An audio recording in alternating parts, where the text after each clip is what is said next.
आ गई कि ये 12वें स्कंद में कलयुग का धर्म लिखा है। तो कलयुग क्षीण हो रहा है, सतयुग में प्रवेश कर लिया है। तो यदा सूर्य से चंद्र से यदा तिष्ठो बृहस्पति एक रासौ समेष्यन्ति प्रपश्यति तद। जिस समय सूर्य चंद्र गुरु ये तीनों ग्रह पुष्य नक्षत्र के एक राशि के एक स्थान में आएंगे, उस दिन सतयुग शुरू होगा, ये लिखा है। तो सन 1942 के 2 अगस्त के दिन सूर्य चंद्र गुरु ये तीनों ग्रह पुष्य नक्षत्र के एक राशि के एक स्थान में आ चुके और सतयुग शुरू हो चुका। इत्यम कलो गत प्राय, जब बहुत बड़ा काम शुरू हुआ है सतयुग का, तो ग्रह नक्षत्र आ गए उसको देने कथा इस तरह। नित्यम कलौ गत प्राय जनेतु खर धर्मणि धर्मता सत्वेन भगवान अवतर सत्य। जब कलयुग छा जाएगा इतने कलु गत प्राय, मनुष्य खरे धर्मणि जानते हो, गधा बुद्धि के हो जाएंगे, लूटो मारो खाओ जाओ। तो धर्म त्राय सत्वेन, सनातन धर्म का त्राय रक्षण करने के लिए भगवान अवतर स्थिति, भगवान आएंगे, वो नवमो अवतार मायरन चेतन जी आ गए। वो उसी समय आ गए जब 1942 के 2 अगस्त के दिन सतयुग शुरू हुआ। इसमें पढ़ लेना और अपने भागवत वालों को सुना देना कि ये लिखा है। अब आप कहोगे नहीं आया तो क्या तुमने बीज लगाया था, आज कोई बीज लगाया था और कल ही फल मिल जाएगा? बीज बढ़ेगा थोड़ा थोड़ा, पुष्पान्वित होगा, फलान्वित होगा, एकदम कोई पैदा होता है तो आज ही पहलवान हो जाता है। तोड़ा फोड़ी इसलिए हो रही है कि जब कलयुग हटके भाग रहा है, सतयुग पीछा कर रहा है। जिस बने बनाए रास्ते से भागता है वो तोड़ देता है कि मेरा पीछा करने को वाली तोड़ा फोड़, और जिस पुल से भागता है नदी के, तो मेरा पीछा करने वाले को नदी पार करने पुल भी तोड़ के जाता है। तो ये तोड़ेंगे, ये रास्ता तोड़ेंगे तो ये सतयुग बनाता जाएगा और पीछा करके पकड़ के खत्म हो जाएगा सतयुग, पूरा सतयुग आ जाएगा, कलयुग चला जाएगा। अब आपको हमको मदद करना है, अकेला राजा नहीं कर सकता कुछ, हम फौज होंगी उसकी। अकेले राम ने लंका नहीं जीती, उसकी फौज क्या थी? कोल की रात बिल्ल वनवासी। और कृष्ण ने अकेले ने कछु युद्ध नहीं किया, उसे गोपी ग्वाल बाल बच्चे। तो ये मायानंद जी ये कहते हैं कि त्रेता में कोल की रात भिल्ल वनवासी ये मेरे सहयोगी मित्र थे। अब जब द्वापर हुआ तो जब मैं कृष्ण बन के आया, राम के अवतार, तो फिर ये गोपी ग्वाल बाल भी कोल की रात भील बन के आए।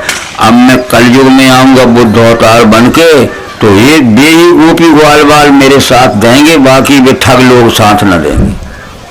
तो ये बात है जो त्रेता में मेरे साथी थे कोल की रात भील वनवासी यथु, द्वापर में वे गोपी गोपाल बन के आए, और कलयुग में वे मेरे साथ आएंगे जो त्रेता में साथ थे और द्वापर में साथ थे। तो वही जो गोपी ग्वाल बाल बैठे, कोई महात्मा साथ नहीं देगा, उनकी तो मिल्कियत लुट रही।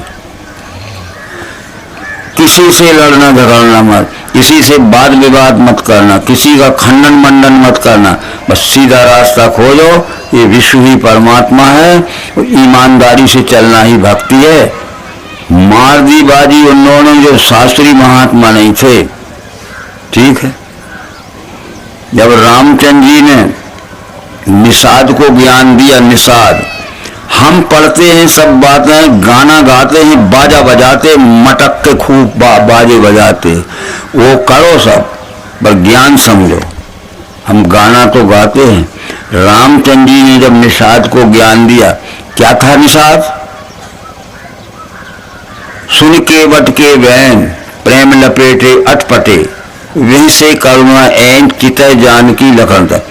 अरे वो पढ़ा लिखा नहीं था, अटपटा बोला था, इतनी उतनी खा लें तरें, ये तो बोल रहे। कहाँ से आए? उतनी से। हमने कभी उतनी का हुआ कोई गांव है का, हमें तो ले चलो उतनी का, यानी वहां से आए हैं हम, वही गांव की भाषा में उतनी के। कहाँ रहे? तो महाराज इतनी तो रहे थे, इतनी मानी का, इतनी यानी ये लाहौर में रहे थे। तो सुन के बट के बैन प्रेम लपेटे अटपटे, प्रेम से बहुत बोल रहा तो अटपटो बोल रहा, तो बोल पढ़ो लिखो नहीं जान। वैसे करुणा है। रामचंद्र जी मुस्कियाने खुशी हुए और चिता जानकी लखन सीता की तरफ देख के और लक्ष्मण की तरफ देख के मुस्कियाने, अरे देखो लक्ष्मण और सीता तुम जनक जी के विश्वविद्यालय में पढ़ी थी, परंतु इतने प्रेम से बोली थी कभी? अटपटो तो बोला तो पर प्रेम लपेटे अटपटे। अरे लक्ष्मण जी तुम वशिष्ठ जी के गुरुकुल में तो पढ़े थे, परंतु इतनी वशिष्ठ जी के गुरुकुल में पढ़े ऐसी प्रेम से बोले थे कभी? या था सुन के वट के बैन प्रेम लपेटे अटपटे बहसे करुणायन। रामचंद्र जी मुस्काए सीता जी की लक्ष्मण की तरफ देख के, क्यों मुस्काए? इसमें प्रेम तो देखो बोले है? प्रेम लपेटे। परंतु जब वो सिर हिलाता गया और राम ने कहा कि केवट ये बताओ कि जो हमने तुम्हें ज्ञान दिया है समझे कि नहीं? बोले महाराज हम पूरा समझ गए। पूरा क्या कहलाता है? पूरा क्या कहलाता है? पूरा बताओ तो। अरे हम तो क्या बताएं, हम तो पूरा ही समझ गए, 1% कम नहीं। अरे पूरा को तो बताओ का है? तो केवट का कहत है, यही हमारी बड़ी सेवकाई भूषण प्रसन्न ले चुराई। अरे महाराज जी अब जब तक आप हमें न मिले तो हम चुरा के और मार पीट के छुड़ा के लाउते। अब आज आपने ज्ञान दे दो, हमने चोरी भी छोड़ दो, ना मार पीट के चुरा के लाए ना रिश्वत ले लो। हो सबसे बड़ा बात समझ दे, समझ जाओ, नहीं तो जयराम जी की ये कान से सुन के वो कान से उड़ा के उते जाके बोई को बोई फिर करने लगे लूटा मार। यही हमारी बड़ी सेवकाई भूषण प्रसन्न ले चुराई। हम सबसे बड़े सेवक बन गए महाराज, तुम हमें नंबर दो चले हैं। आप नहीं मिले थे जब तक हम चुरा के लाउते, मार पीट के छुड़ा के लाउते, पर आज से हमने चोरी करना छोड़ दिया, मार पीट के छुड़ा के लाना छोड़ दिया बस। तो जो ही तो चोरी कर वो रिश्वत ले और मार पीट के छुड़ा के जो ही छोड़ने, चाहे तुम बिल्कुल अंगूठा छाट हो और तुम शास्त्री जी हो गए तो बस। तो ये बात थी और समाप्त हो गया। और कलयुग समाप्त होने वाला है। कलयुग के 5000 वर्ष चले गए और बस वो 4,22,000 वर्ष को नहीं हो, ये क्या है दिव्य दिन के बानी मान गए हैं। तो 4,32,000 में तुम एक भागे 365 का भाग कर दे तो जितने निकले हो तो कर लो। आधे से ज्यादा मर गए या तो मरो सो वो भी लाते फटकार रहो, फड़फड़ा रहो है नहीं। अरे तरे भी डरो तो भी, मगर अब नहीं बचेगा। पर हमें और आपको साथ देना है। कोल की रातों ने भीलों ने साथ दो तो न अकेले राम कुछ न कर ले, गोपी ग्वाल वालों ने साथ दो तो न कृष्ण कछु न कर ले। क्या 18 पुराणों में भाइयों बहनों, 18 पुराणों में कृष्ण के पहले कोई गोपी था और ग्वाल था? हम खोज के बता देना किसी से। कृष्ण ने उस जाति का नाम गोपी रखा, उस जात का नाम ग्वाल रखा है। गो कहते हैं इंद्रियों को और पी कहते हैं पी लेने को। कृष्ण जी का ज्ञान जिसने अपनी इंद्रियों में धारण कर लिया, इंद्रियों ने पी लिया, तो वो हो गए गोपी। गो कहते हैं इंद्रियों को और पी कहते हैं पी लेने को। कृष्ण जी का ज्ञान जिनने अपनी इंद्रियों में धारण कर लिया और कृष्ण के ज्ञान के अनुसार चले, उनका नाम गोपी दिया था। और गोपाल उनका नाम दिया था। तो गो कहते हैं इंद्रियों को, और कृष्ण जी का ज्ञान जो अपने आचरण में पालन करने लगा वो गोपाल हो गए। सब तुम गोपाल और गोपी हैं ही, ठीक है। तो गोपाल तो हैं ही और रुक्मणी भी तो हैं है ना। उनका परिवार है, उनके परिवार के हम सदस्य हैं। अरे वो द्वापर युग का कन्हैया, तो वही परिवार, वो क्या लिखा है सब उनने कि जब मैं राम था तब कोल की रात बानर भालू मेरे साथ थे, जब मैं कृष्ण हुआ तो ब्रज बनिता 16 सहज सगुण भक्ति के हेतु नर्तन धर प्रगटे न से। और अब जब मैं आगे बुद्ध बन के आऊंगा तो तुम बेई गोपी ग्वाल वाल मेरे साथ में, मेरा ज्ञान अपनी बुद्धि में इंद्रियों में धारण करो, यानी इंद्रियों को पिला दे वो ज्ञान। और जिनका कृष्ण का ज्ञान जिनकी इंद्रियों ने पी लिया, धारण कर लिया, तो वो आचरण में लाएंगे। ठीक है, ओम शांति शांति शांति। अब इसके बाद जो कुछ भी आगे दोपहर पश्चात कार्यक्रम का विधान आप लोगों ने बनाया हो भाइयों बहनों, क्योंकि निश्चित नहीं किया होगा और निश्चित किया हुआ अभी सबको सूचना कर दीजिए ताकि दोपहर के पश्चात हम क्या करने वाले हैं और आज समापन हो जाएगा अपने श्रीमद् भागवत महापुराण के ज्ञान यज्ञ का। तो क्या विधान बनाया है सबको जाहिर कर दीजिए और ख्याल रखो बस उनका ज्ञान हमारे आचरण में आना चाहिए।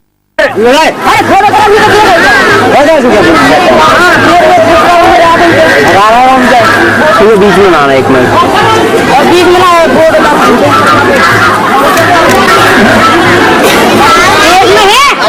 सामने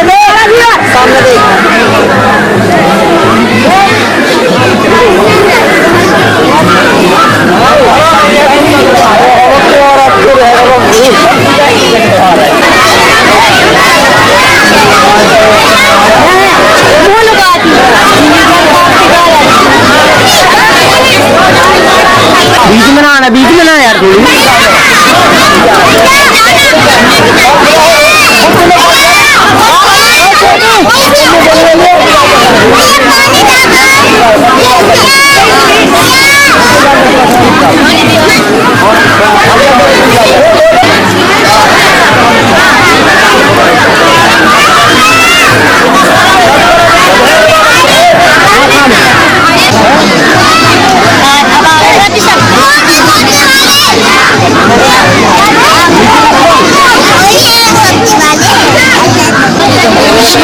भैया भैया भैया भैया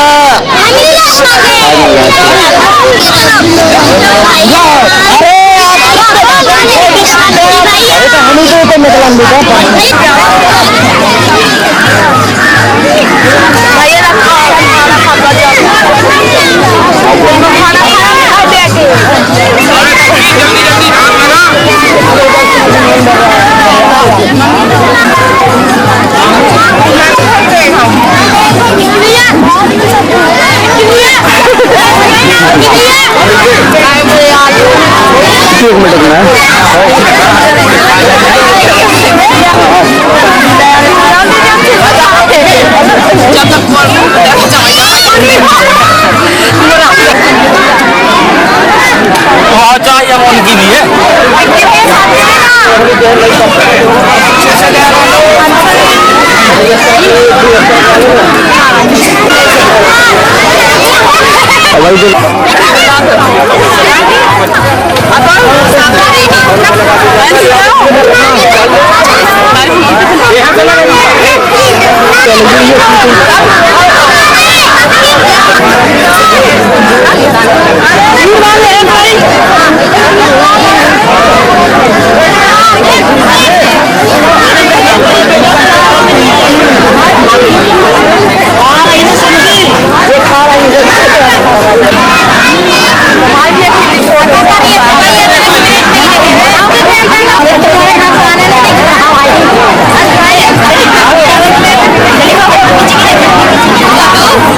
चेहरे साइड निकाल लो, कोई मतलब नहीं है।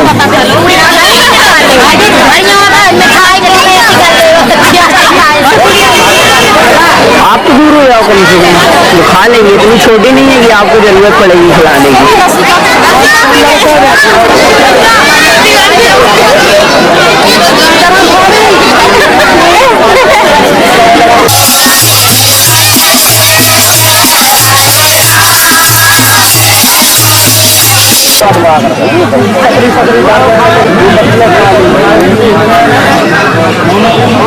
रिंकू 2-3 महीने के ढूंढने तो बीच बीच में पतले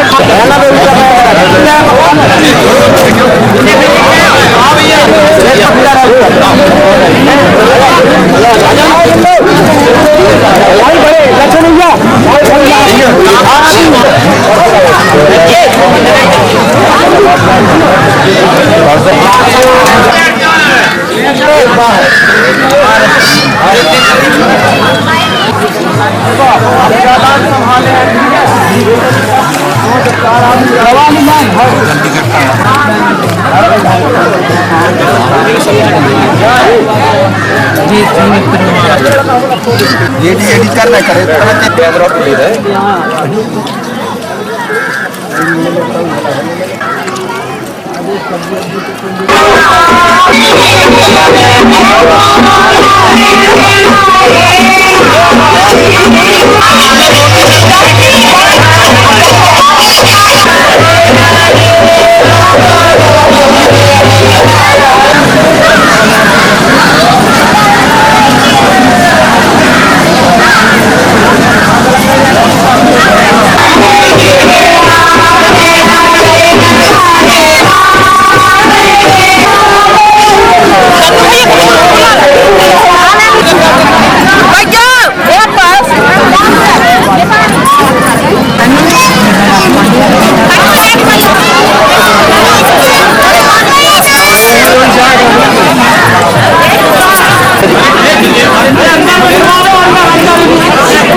भंडारा चल रहा है, जनता जा रहा है, अंदर बीच में जो आ रहा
तत्पदं दर्शितम् एव तस्मै श्री गुरुवे यदा यदा हि धर्मस्य ग्लानिर्भवति भारत अभ्युत्थानमधर्मस्य तदात्मानं सृजाम्यहम् परित्राणाय साधूनां विनाशाय च दुष्कृतां धर्मसंस्थापनार्थाय सम्भवामि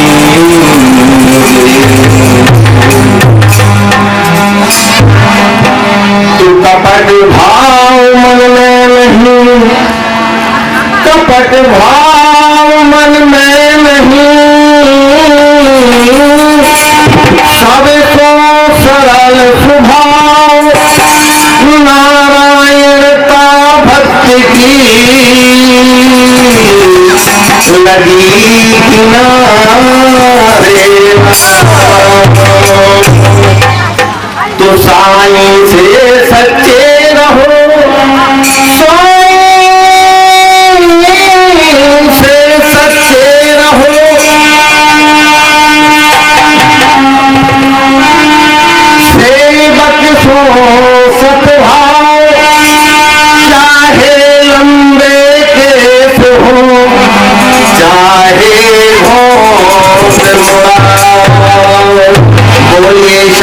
भगवान की जय। देखिए भगवान श्री मानव जी द्वारा रचित पद संग्रह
से मिल सकते हैं।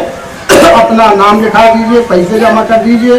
आपको परिचय पत्र अभी उपलब्ध होगा तो अभी भी मिल जाएगा, और नहीं है तो मेरी जवाबदारी है आपको मिल जाएगा। और एक आखिरी बात ये भी है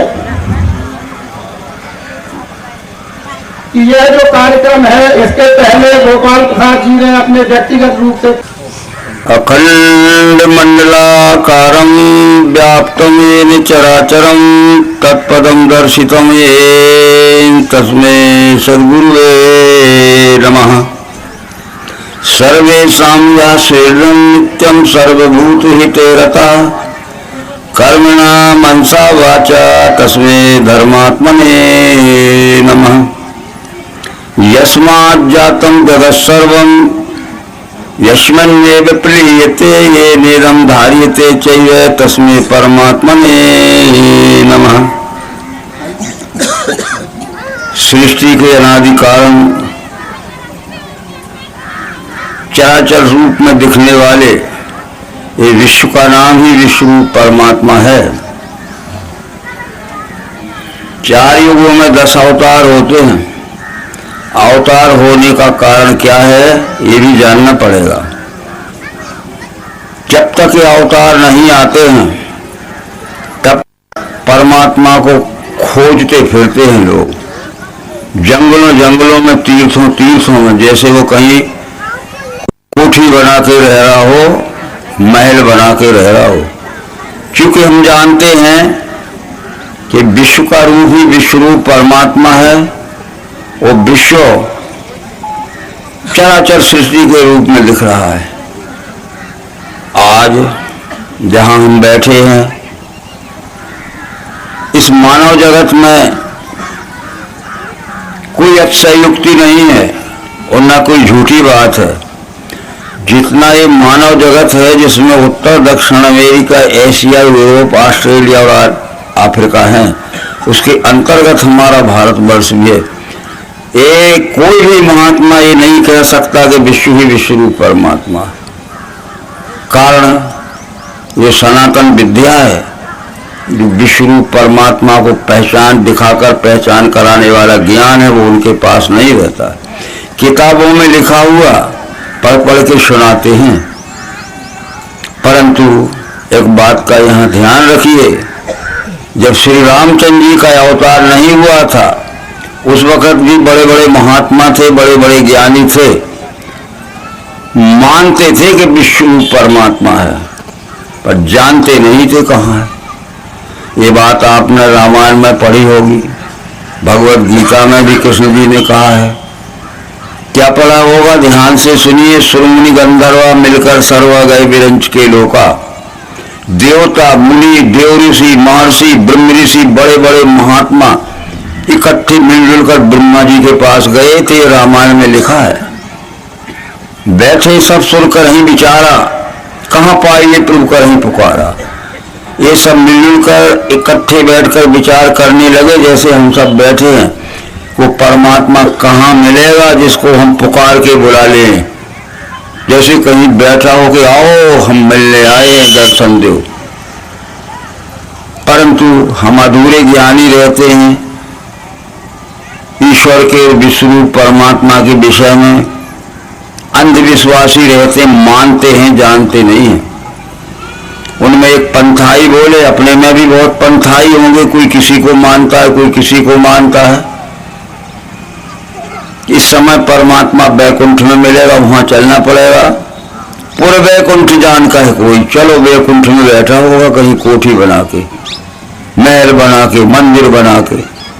दूसरे बोले नहीं, मुझे ज्यादा मालूम है, एक से एक बढ़ के रहते हैं वो भी। इस समय परमात्मा क्षीर समुद्र में बैठा कर रहा है। कोई कहे पय निधि में रस सोई, पय कहते हैं दूध को, निधि कहते हैं समुद्र को, दूध के। तीसरे भी बोले कि तुम दोनों नहीं जानते, मैं ज्यादा जानता हूं। एक कंपटीशन रहता है। राजा बलि ने 100 यज्ञ पूरे कर लिए हैं। जो 100 यज्ञ पूरे कर लेता है वो इंद्र पद का अधिकारी हो जाता है। इंद्र को डर लग गया है कि मेरा पद छोड़ने वाला है, तो इंद्र राजा बलि को मारना चाहता है। उस राजा बलि को पाताल में ले जाकर एक कमरे में बैठा दिया और दरवाजे पर बैठा रखवाली कर रहा है। घुसना पावे इनको, पाताल में चलना पड़ेगा। चौथे बोले नहीं, तुम लोग तीनों कुछ नहीं जानते, मैं सबसे ज्यादा जानता हूं। वो तो साकेत लोक में 7वें आसमान में रहता, वहां चलना पड़ेगा। ये हाल आज भी है भैया। देखो रामायण में लिखा है, जब रामचंद्र जी का अवतार नहीं हुआ था तब बड़े बड़े महात्मा थे, एक से एक वक्ता थे, परंतु जानते नहीं थे कि वो कहाँ, मानते सब थे।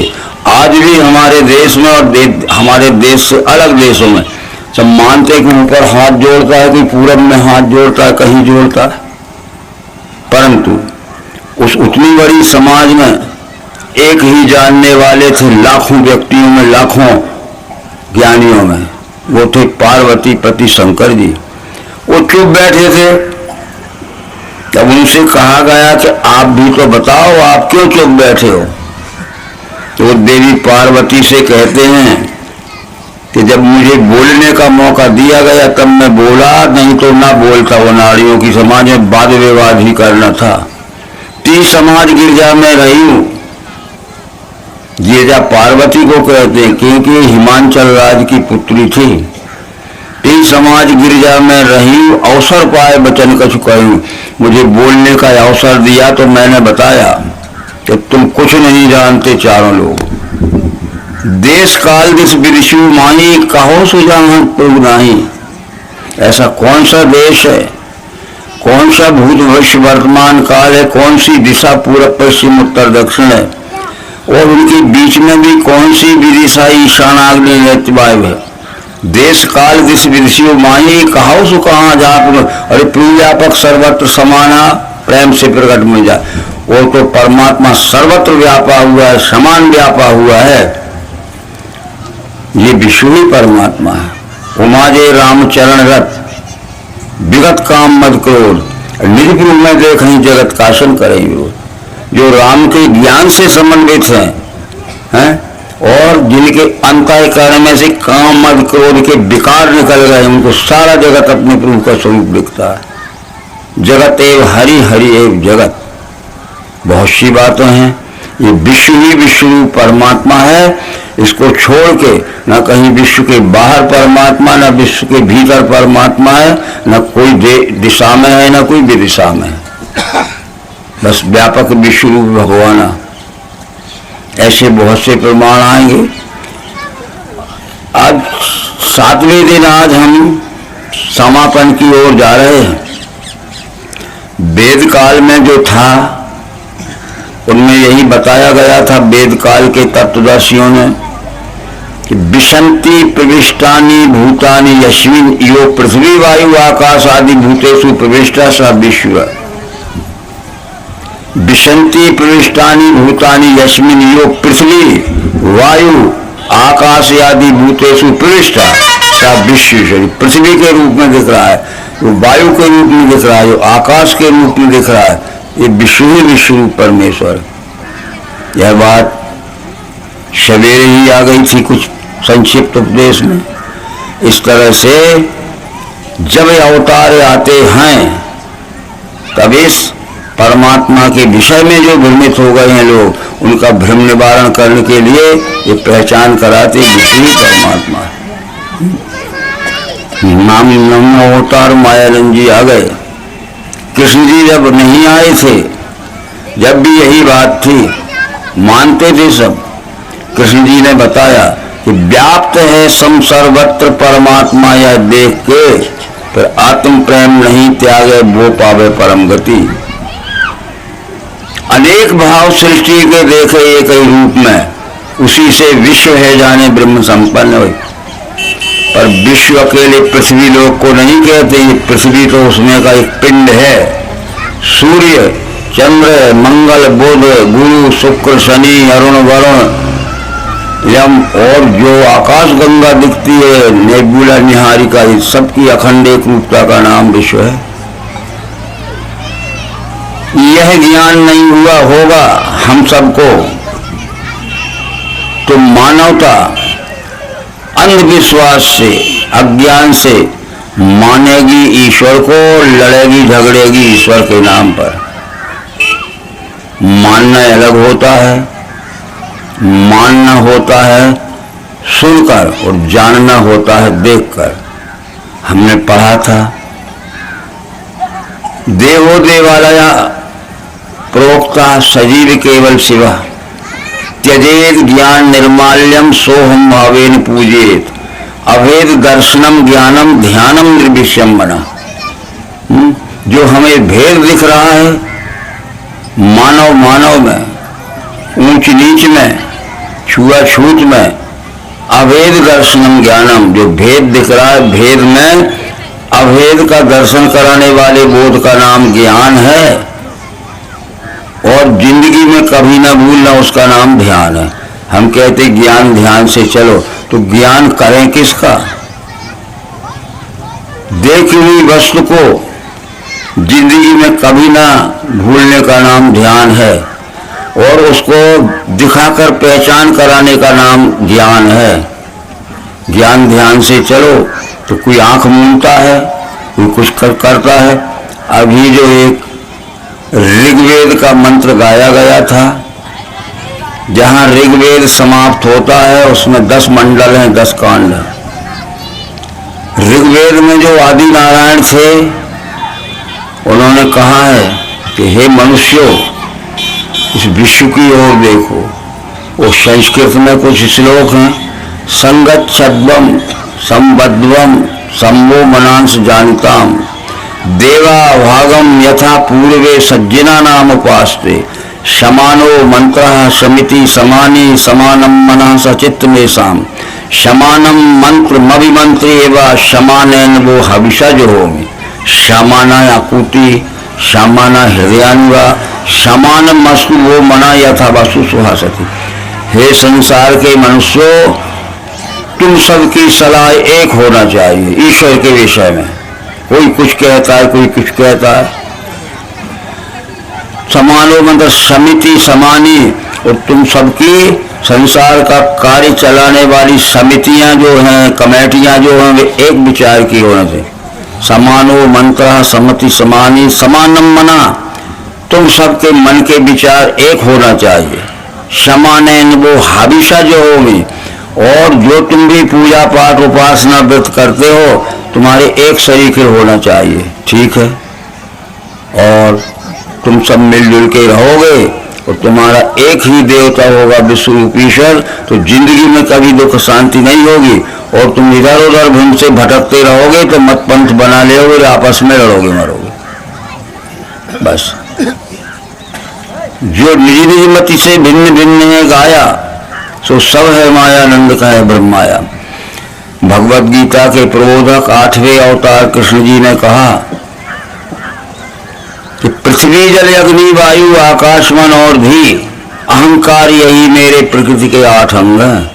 ये नाम लिए कि उस विष्णु परमात्मा को पहचानना है तो खुली आंखों से देखो। पृथ्वी जल अग्नि वायु और आकाश, ये 5 तत्व। पृथ्वी दिख रही है, जल दिख रहा है समुद्र, वायु हवा दिख रही है जो झाड़ हिलते हुए, आकाश दिख रहा है और अग्नि दिख रही है। पृथ्वी जल अग्नि वायु आकाश, और इसमें उसको पहचानने के लिए हमारे पास मन बुद्धि अहंकार ये 3 क्रियाशील हैं, वो जरूर बताया था। अब हमने फिर एक वस्तु अपने हाथ में ये ली है और हमारे पास देखने जानने के साधन हैं, किसी से किसी को लेना नहीं है, अपने अपने साधनों से देखो। पृथ्वी दिख रही है, पृथ्वी का गुण गंध है। पृथ्वी जो है, पृथ्वी दिख रही है, पृथ्वी का गुण गंध है और गंध जानने के लिए हमारे पास नाक है। इसमें नाक से सूंघ के देखो, गंध है इसमें भरा। पृथ्वी दिख रही है, पृथ्वी में ये नारियल है और पृथ्वी का गुण गंध है, तो इसमें भी नाक से सूंघ के देखो, गंध है इसमें भरा। फिर पृथ्वी दिख रही है, पृथ्वी से उत्पन्न हुआ ये है, कपास हुआ, रुई बनी सब, पृथ्वी का गुण गंध है, तो इसमें भी नाक से सूंघ के देखो, गंध। रंग बिरंगे कितने ही रूप हों, पर पृथ्वी का गुण गंध है, तो पृथ्वी भी दिख रही है, पर पृथ्वी का गुण गंध है, वो पृथ्वी का गुण गंध हमें नाक से सूंघ के दिखेगा। देख लीजिए किस चीज में नहीं है, देख लीजिए। और कहाँ तक विस्तार फैला है, इसी अकेले में। नाक से सूंघ के देखो, गंध है इसमें भरा, इसमें इसी रीति लखो सारे दृश्य में गंध भी रहा। इसमें भी गंध, हमारे हाथ में भी गंध, कपड़े में भी गंध, नारियल में भी गंध, लकड़ी में भी गंध, कागज में भी गंध। तो जहां जहां पृथ्वी है वहां वहां हमें गंध यानी बास मिलेगी, पर कोई पूजा पाठ काम नहीं देगी, नाक से सूंघ के ही देखना पड़ेगा। हमारा दूसरा तत्व है जल, पानी। पानी का गुण रस है, जल का गुण रस है, तो फिर हमारे पास जल का गुण रस जानने के लिए जीव है। जीव से ये लगा देखो वस्तु में कुछ स्वाद है, इसी में नहीं। तो हमने अपने हाथ से में जीभ लगा के देखा, तो जीभ से ये लगा देखो वस्तु में कुछ स्वाद है।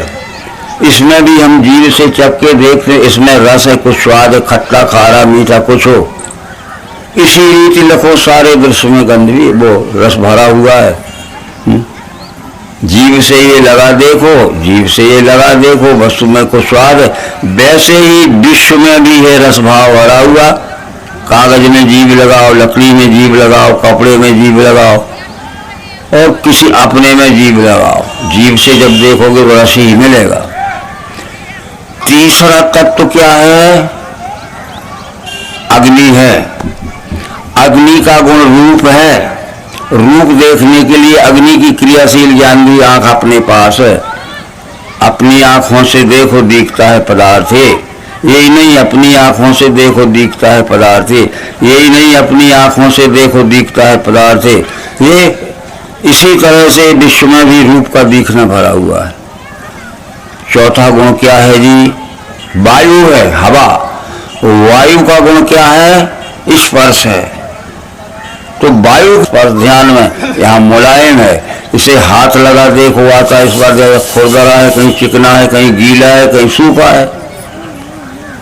इसे हाथ लगा देखो आता है स्पर्श। ये स्पर्श भाव सर्वत्र विश्व में है भरा हुआ। इस जल में भी स्पर्श है, चेतन में भी स्पर्श है, यहाँ भी स्पर्श है। चौथा तत्व तो आकाश है। आकाश का गुण शब्द है। शब्द जानने के लिए हमारे पास आकाश की क्रियाशील यानी कान है, पर देख लीजिए इसमें शब्द है स्थायी बजा के कान से सुनो। इसी में नहीं अकेला, इसमें भी शब्द है स्थायी बजा के कान से, इसमें भी शब्द है स्थायी बजा। शब्द के प्रकार कितने होंगे, कहीं ठन ठन बोलेगा, कहीं खट खट बोलेगा, कहीं फट फट बोलेगा। तत्वों के गुण है, आकाश का गुण शब्द है, कान से इसी में सुन लीजिए।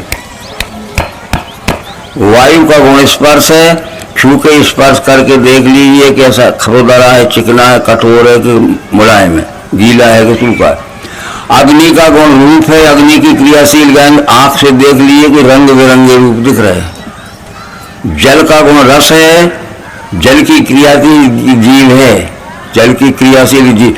ये रस देख लिए, जीव से लगा देखो, वस्तु में कुछ स्वाद, सब चीजों में स्वाद मिलेगा, धूल के कण में, घास के तिनके में। और पृथ्वी का गुण गंध है, पृथ्वी का गुण गंध जानने के लिए पृथ्वी की क्रियाशील ज्ञान लिए नाक है। आपको एक दिख रहा है, इसमें एक है कि अभी दो है? पर ये सच बताओ, जब 5 तत्वों की 5 ज्ञानेंद्रियां हमारे पास हैं तो इस एक में 5 दिखे कि नहीं?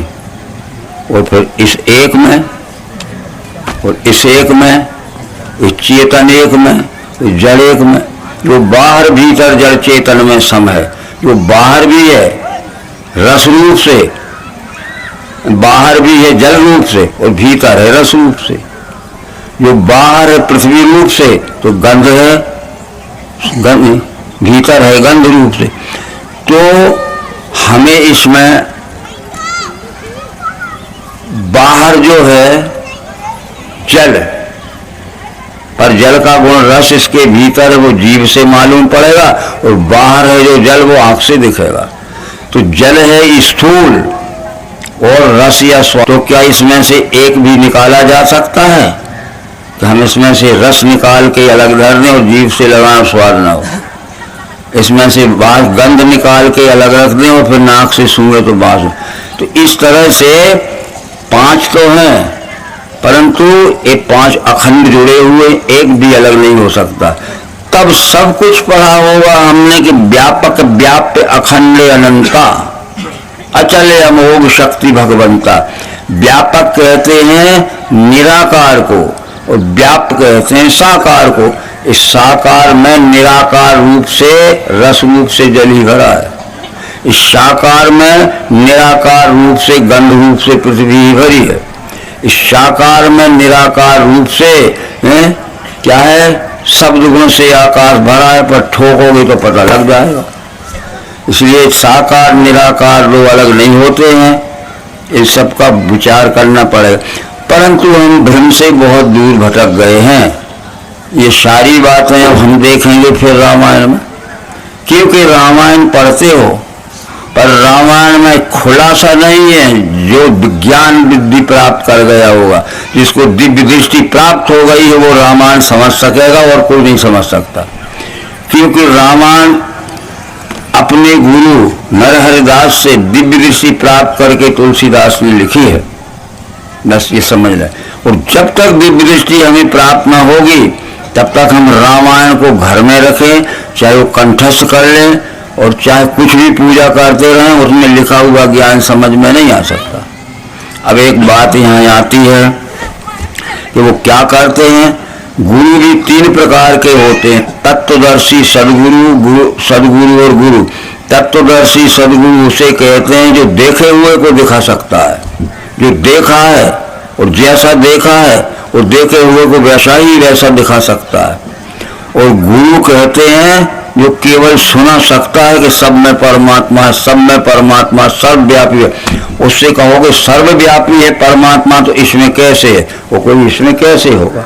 अरे तो सर्वव्यापी है तो कहते लिखा है इसलिए। फिर ये कहते सदगुरु, और गुरु कहते हैं जो शब्दों में सुनाता है। तो कृष्ण जी ने कह दिया कि सुनकर भी बोध नहीं किसी को, पढ़कर भी बोध नहीं किसी को। बोध हो ज्ञान होता है देखकर, देखकर ही ज्ञान हो सकता है। तो इस तरह से अब सदगुरु की वंदना करते हैं तुलसीदास, और सदगुरु के लक्षण बताते हैं तुलसीदास। ठीक है, बंदम गुरुपद पदम परागा, बस सबसे पहले जब कलम चली तो बंदम गुरुपद पदम परागा, सुरुचि सुवास सरस अनुरागा, अमीय मूर में चूर्ण चारु, समन सकल भौरज परिवारु, शुक्र संभुतन विमल विभूति, मंजुल मंगल मोद प्रसूति, जनमन मंद मुकुर मल हरणी, किए तिलक गुणगण बसकर, श्री गुरुपद नख मणिगण ज्योति, सुमरत दिव्य दृष्टि ही होती। इन आंखों में नहीं होती है।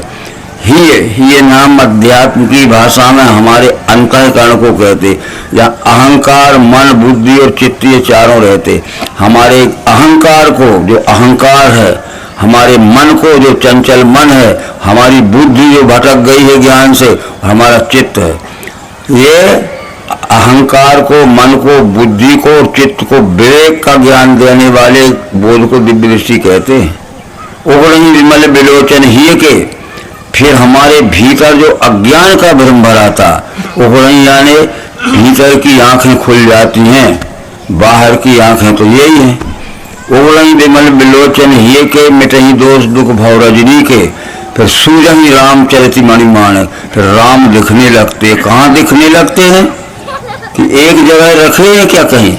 गुप्त प्रकट जहाँ जो जही खान, अरे जो जहाँ गुप्त है और प्रकट है, जहाँ देखो तहाँ राम ही राम दिख रहे हैं। तो जड़ चेतन जग जीव जत सकल राम में जान, ये जड़ है और चेतन है और ये जगत है। जड़ चेतन जग जीव जत सकल राम में जान, जड़ चेतन और संपूर्ण जगत मुझे राम का स्वरूप दिख रहा है, हमें नहीं दिख रहा है। हमें जात दिखती है, पात दिखती है, छुआ दिखती है, छूत दिखती है, अनेक प्रकार के काम।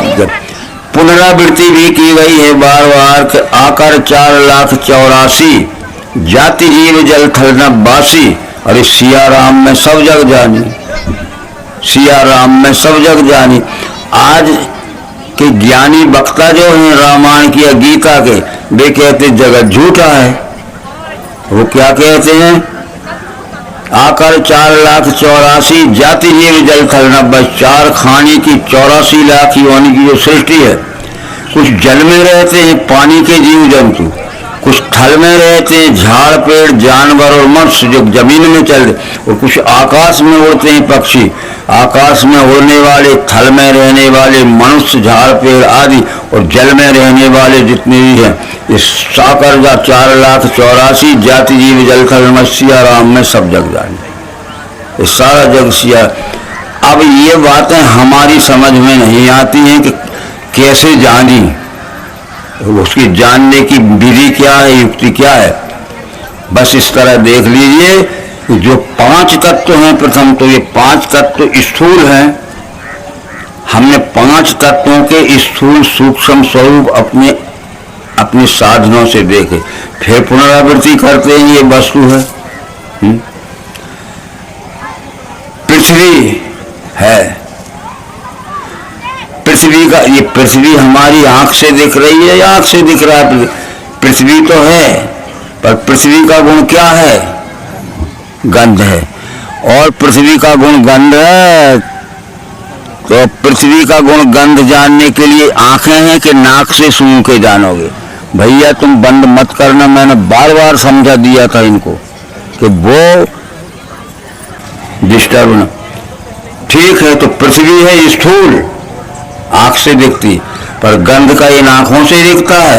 वो है सूक्ष्म, वो नाक से दिखेगी। पर पृथ्वी से पृथ्वी का गुण गंध अलग कर सकते हो? नहीं हो सकता। दूसरा तत्व है जल, हमारी आंखों से दिखता है पानी, और जल का गुण क्या है? स्वाद या रस, वो जीभ से दिखता है।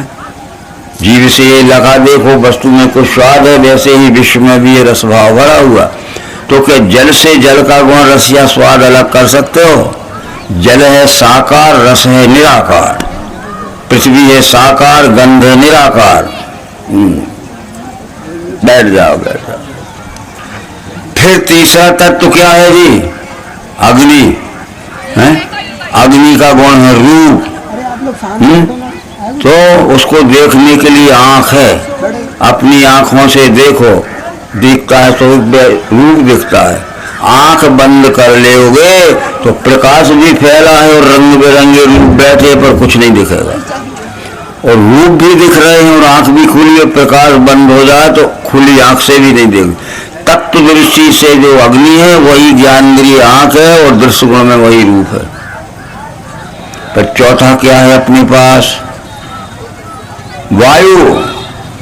वायु का क्या, उसका गुण क्या है? स्पर्श। जब हवा चलती तो हमें तो हवा का स्पर्श होता है, तो वायु का गुण है स्पर्श। स्पर्श होने के लिए हमारे पास त्वचा है, इस चमड़ी में हाथ से छू के देखो ठंडा है कि गर्म है, या कोई चीज खुरदरी है कि चिकनी है, कठोर है कि मुलायम है, गीली है, हाथ ही से छू। पांचवा है आकाश। आकाश का गुण क्या है? शब्द। तो बिना कान के नहीं सुनाई दे सकता। ये देखो, जिस तत्व की जो ज्ञानेंद्रिय साकार निराकार हमने देख लिया, इसमें शब्द है या नहीं? आपको सुनाई दे रहा है, कान भी है और शब्द भी है, सुनाई दे रहा है, पर जब हमने ठोका तब जो शब्द है अभी निराकार है, उससे ठोका तो जैसा है ठन ठन खटकर साकार दिखने लगा। इस तरह से इसमें गंध है निराकार, बास है कि नहीं आपको आ रही है, परंतु नाक से सूंघी तो बस साकार निराकार। पृथ्वी है साकार, गंध है निराकार, जल है साकार, रस है निराकार, और अग्नि है साकार, अग्नि है, आंख है साकार, रूप है निराकार। इसमें रूप आंख से देखेंगे तो दिखेगा, नहीं तो नहीं दिख सकता। इस तरह से पांच तत्वों के पांच गुण दिखे। फिर एक बार समझ लीजिए कि कोई भी चीज ले लीजिए, इसमें ये एक है कि बहुत है। अब आपको हमके पांच न दिखे तो मत मानना। हमने कान से ठोका तो शब्द दिखा, कान से सुन के देखो, आंख बंद कर लोगे तब भी कान से दिख जाएगा, क्योंकि आकाश का गुण शब्द देखने के लिए उसकी का है, कान ही उसकी आंख है, ये आंख नहीं है। आंख का मतलब होता है जिस तत्व को जिस साधन से देखा जाता है वही उसकी। कान से सुन के देखा, आंख बंद रही तो ही सब देखा। इस तरह से साकार निराकार इकट्ठे हैं इसमें। फिर इसमें तीन गुण हैं मन के द्वारा देखे, इस थोड़ा सा है। वो तीन गुण क्या हैं? सत रज तम, सत्व गुण, रजोगुण, तमोगुण। उसको जानने के लिए हमारे पास मन है। मन संकल्प विकल्पात्मक वृत्ति है। ये मन पांच ज्ञानेंद्रियों के भीतर है, तो पांच तत्वों के भीतर सतरजतम तीन गुण, भीतर वाला भीतर देखता है। तो फिर इसको हमने शब्द स्पर्श रूप गंध तो सब देख लिए, पर ये किताब हम काय के लिए लाए थे कि इसमें ज्ञान पढ़ेंगे तो हमें ज्ञान मिलेगा। तो हमने भीतर खोल के इसको पढ़ा, और ये किताब हमें ना पसंद है तो बुरी लगी कि अच्छी। मन को अच्छी लगने वाला गुण सत्वगुण है, मन को बुरा लगने वाला गुण क्या है? तमोगुण है। और कुछ अच्छा कुछ बुरा। तो पूरी पढ़ी शुरू से आखिर तक तो अच्छी लगी, मन खुश हो गया। भीतर खोल के पढ़ी तो कुछ अच्छी लगती जा रही, कुछ बुरी लगती जा रही, कुछ अच्छी है कुछ बुरी है ये। और फिर रजोगुण और कुछ भीतर पसंद ही नहीं है तो बुरी लगी। मेरे में भी तीन गुण हैं। मैं आपसे अच्छा बोल रहा हूँ, आप मुझे अच्छा समझेंगे। मैं आपसे बुरा बोलने लगूँ, आप बुरा समझोगे। और मैं बोल के बताता हूँ, मैंने कहा आइए विराजिए, आओ बैठ जाओ, आ बैठ जा। अब कैसे लगे आप? आइए विराजिए, बहुत, आओ बैठ जाओ, न ज्यादा आ बैठ जा तो बुरा लगा। तो इस तरह से जो बाहर भीतर जड़ चेतन में समय, और ये हमारा मन जानता है बुरे को और मन जानता है कुछ अच्छा है कुछ बुरा है, रजोगुण, और मन जानता है पूरा ही अच्छा है, सत्वगुण।